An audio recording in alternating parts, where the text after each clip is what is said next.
Hello, how are you doing today? This is going to be the topic of study, presentation, and sharing. It's going to be for ITL664.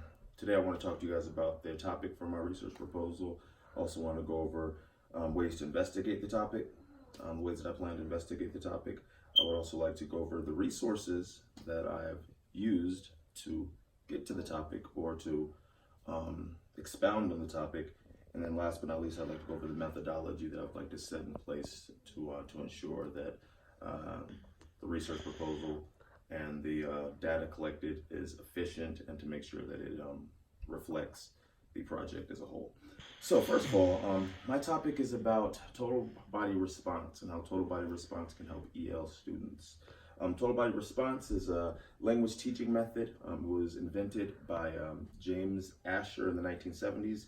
It's rooted in the belief that when action is combined with language, then language is boosted. So very simply, if you were reading a story to some children and they didn't understand English very well, or maybe they did, it works in all three levels of proficiency levels. But you should be accentuating what you're saying by the physical movements that you set in place. If you're reading a story and you're saying that the kid is or the child is crying, you might do something like this, say that they're crying. Or if they're yelling for a friend, you might act it out as that, okay? That's total body response. And the belief is that when you use physical, not physical traits, but the belief is that when you use physical actions, it can help you learn language. So that's what I would like to go over and pretty much the scope of my presentation. So let's go into the second part. The second part is how do I want to investigate this topic? I would like to investigate this topic by, first of all, going over the typical features of a TPR lesson, okay? So the basic features would be to target language. Okay? We're doing this to benefit their language and to improve their language capabilities. Another thing that's very, very distinct about total physical response, is that it's teacher-centered, meaning that everything that's going on is going to be pretty much centered and directed around the teacher, involving the teacher, their mannerisms, and the language and the way that they're speaking and sharing these concepts with the children. Okay. The third thing I would like to go over will be a low-stress environment. Okay, you want to make sure that when you're doing this in a low-stress environment. You're doing this in an environment where the children don't feel pressured, don't feel stressed, because you want to make sure that they feel comfortable. The best way for language to be learned is for children to be in a setting that is comfortable for them. So you want to make sure that you're in a setting that's comfortable, a low-stress environment, and a setting where the children can pick up on your mannerisms, your physical actions, and then use that to learn the language better. Another thing that's very typical of a TPR lesson would be no requirements for the learner to speak, until they're ready. That's why this is very important, and it really works for all three levels, because you're not requiring the speaker to speak until they're ready. So if they're at a level where they're not as proficient, let's say maybe they're at an emergent level, they're not as proficient, what this allows is for the children to kind of just copy the mannerisms and take everything in, okay, and they don't really have to contribute in an oral fashion until they're ready to do so. So you're not really pushing the kid, you're working at their pace and making sure that they feel comfortable with everything that's going on. And probably the last thing that I think is important about the TPR lesson would be that the commands are spoken, like I said earlier, and demonstrated by the teacher.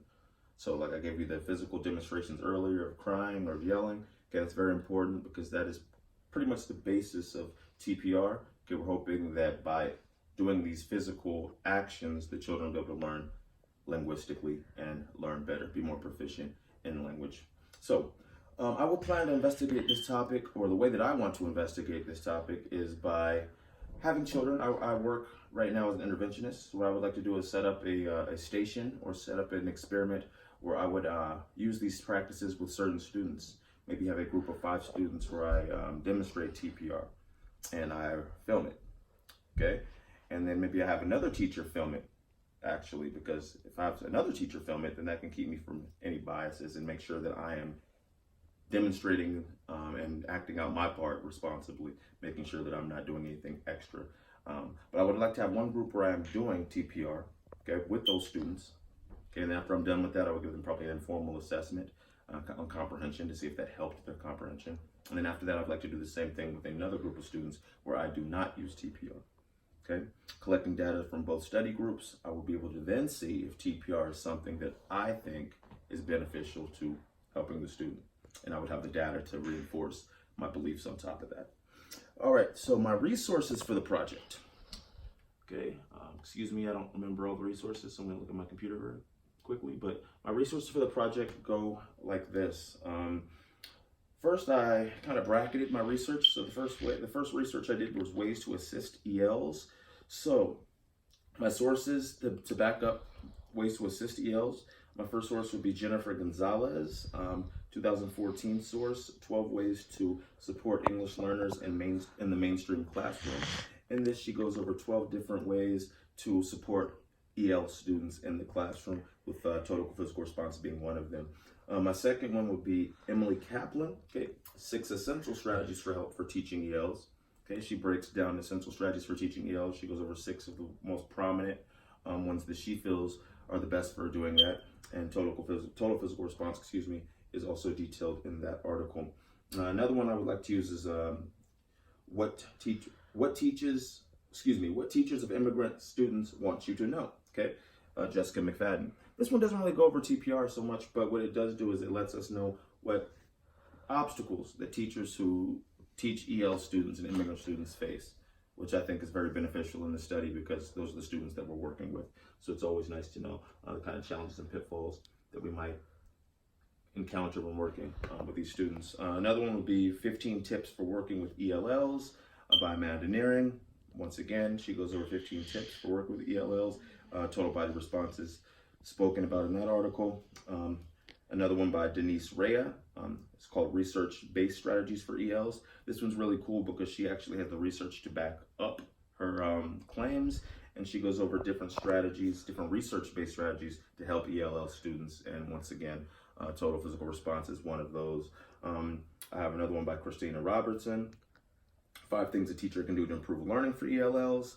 Then I have another one from an unknown author, supporting students from immigrant families. Okay, this is also important because this is something that can be done by the families at home if they're willing to participate, if they understand how to do it. Okay, so all those are sources I would like to use. I have more. My next sources concentrate solely on total physical response. Okay, so Simone Bregney has an article called Total Body Response, okay, where she goes over all the benefits of total body response and how it helps to teach children.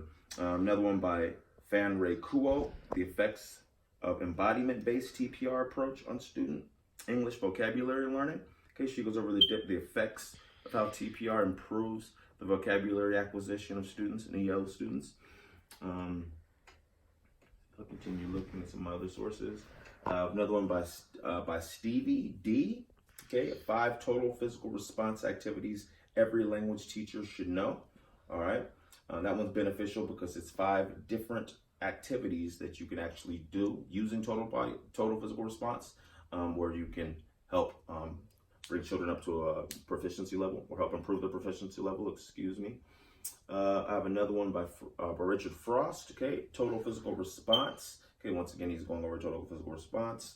Another one by Claudia Pesk. TPR tricks, okay, tricks of using TPR in the classroom. And then I have 2 by 2 unknown authors, okay, that also go for total physical body response as well. Excuse me, I lost my page.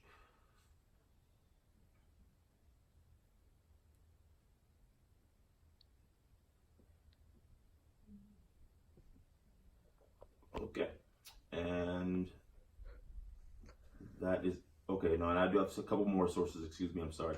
I have another source by Roussel Arable, Empathy and Inclusion for EL Students. Okay, this talks about ways to empathize and include students in our EL students into our classrooms. Okay, also using total physical response. Okay, and how teachers can help immigrant children feel safe is also something that I want to go over.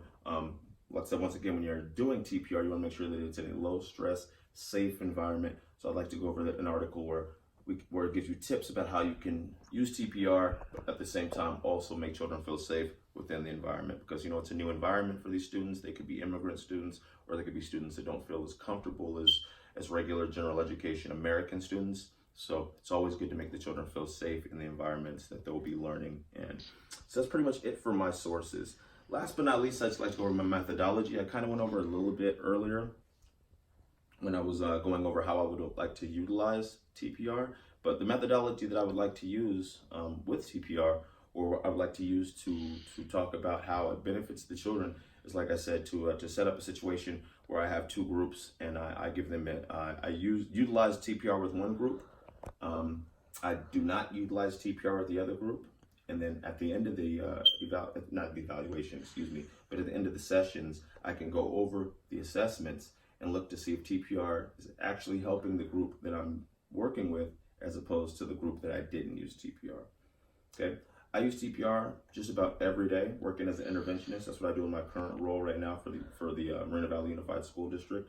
I work for Edgemont Elementary. I usually work with 4th or 5th graders, but depends. Sometimes I work with lower grades as well. But what I do is as an interventionist, I try to bridge the gaps in either math or language by utilizing different strategies and techniques to try to bring these children to a grade level.